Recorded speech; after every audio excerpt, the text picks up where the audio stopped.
نحمده ونصلی علی رسولہ الکریم۔ حضرات محترم، جنگل کے جانور جب آپس میں رہتے ہیں تو ان کی خوبی یہ ہے کہ وہ اپنی ہی جنس کو نقصان نہیں پہنچاتے، شیر شیروں کو نقصان نہیں پہنچاتے، ہاتھی ہاتھیوں کو نقصان نہیں پہنچاتے، ریچھ ریچھوں کو نقصان نہیں پہنچاتے۔ تو گویا یہ جانوروں کی بنیادی صفت ہے کہ دوسروں کو نقصان نہ پہنچایا جائے۔ انسان اگر دوسروں کو نقصان نہ پہنچائے تو وہ کوئی کمال نہیں کرتا، بلکہ وہ جانوروں کی سطح پر رہتا ہے۔ گویا انسان ہونے کا کام تو اصل میں اس سے آگے شروع ہوتا ہے۔ انسان وہ ہوتا ہے جو دوسروں کو فائدہ پہنچائے، دوسروں کو نفع پہنچائے اور اس نفع اور فائدہ میں آگے بڑھتا چلا جائے۔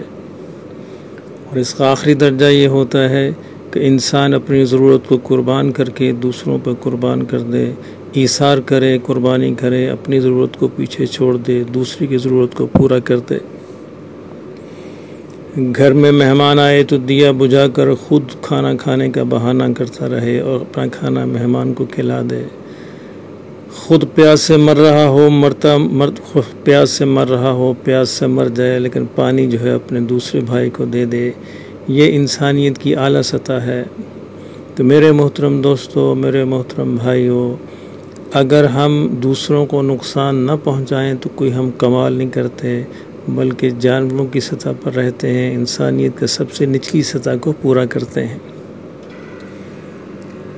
فائدہ پہنچانا تو دور کی بات ہے میرے بھائیو، آج تو دور یہ ہے کہ ہم انسان جو ہے اپنے ہی جنس کو نقصان پہنچانے پر تلے ہوئے ہیں، اور انسانی اعضاء میں سے نقصان پہنچانے کا جو سب سے بڑا ذریعہ ہے وہ ہماری زبان ہے۔ غیبت کا اظہار ہماری زبان سے ہوتا ہے، جھوٹ ہم زبان سے بولتے ہیں، گالم گلوچ، فحش اور بد کلامی ہم زبان سے کرتے ہیں، کبر، حسد، کینہ، بغض، تکبر کا اظہار جو ہے زبان سے ہوتا ہے۔ تو زبان ہمارے جسم کا وہ سب سے بڑا آلہ ہے جو انسانوں کے خلاف جو ہے وہ کام کرتا ہے، انسانوں کو نقصان پہنچاتا ہے۔ مذاق کے نام پر طعن و تشنیع اور طنز کا اظہار زبان سے ہوتا ہے۔ تمسخر، تضحیک اور تنقید اور تنقیص اور تردید، یہ سارے کام بھی زبان سے ہوتے ہیں۔ تو میرے محترم دوستو، زبان کی حفاظت کرنے سے انسان جو ہے انسانیت کی سطح کا آغاز کرتا ہے، انسان ہونا شروع کرتا ہے۔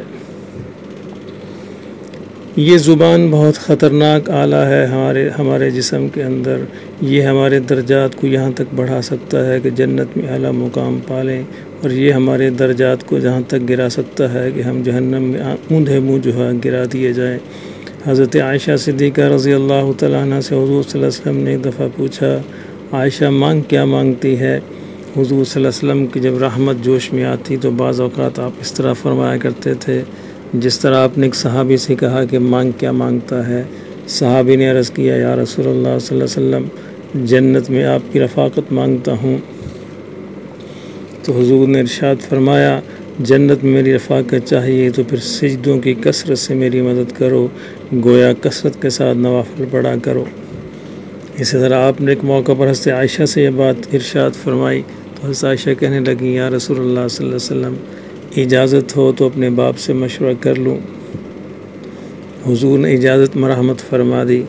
سیدہ حضرت ابوبکر کے پاس پہنچی اور حضور کی بات سنائی کہ میں ان سے کیا پوچھوں اور ان سے کیا مانگوں۔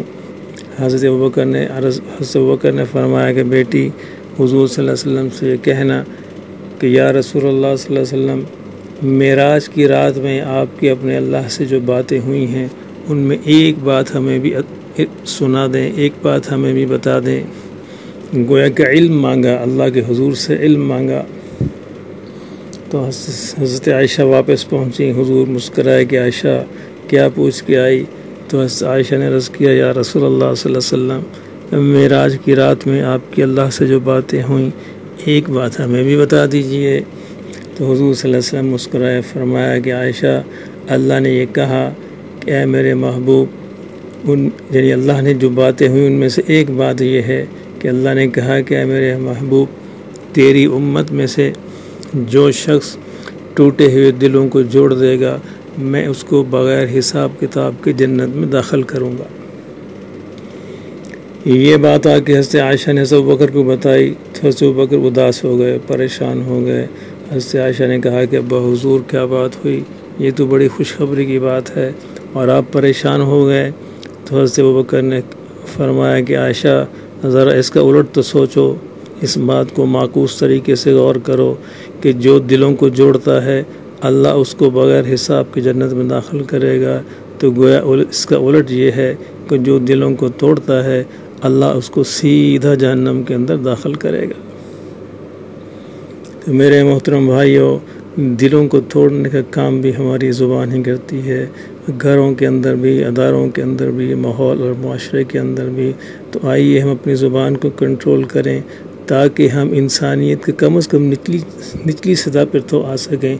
آج ہم عہد کریں کہ ہم دوسروں کو نقصان نہیں پہنچائیں گے، کم از کم اپنی زبان کے ذریعے سے، اپنے ہاتھوں کے ذریعے سے دوسروں کو نقصان نہ پہنچائے، تاکہ ہم کم از کم نچلے درجے کے انسان تو بن سکیں، اور پھر اس کے ساتھ ساتھ اللہ سے ہم دعا مانگتے رہیں کہ اللہ ہمیں اعلیٰ درجے کا انسان بنا دے۔ وما علینا الا البلاغ المبین۔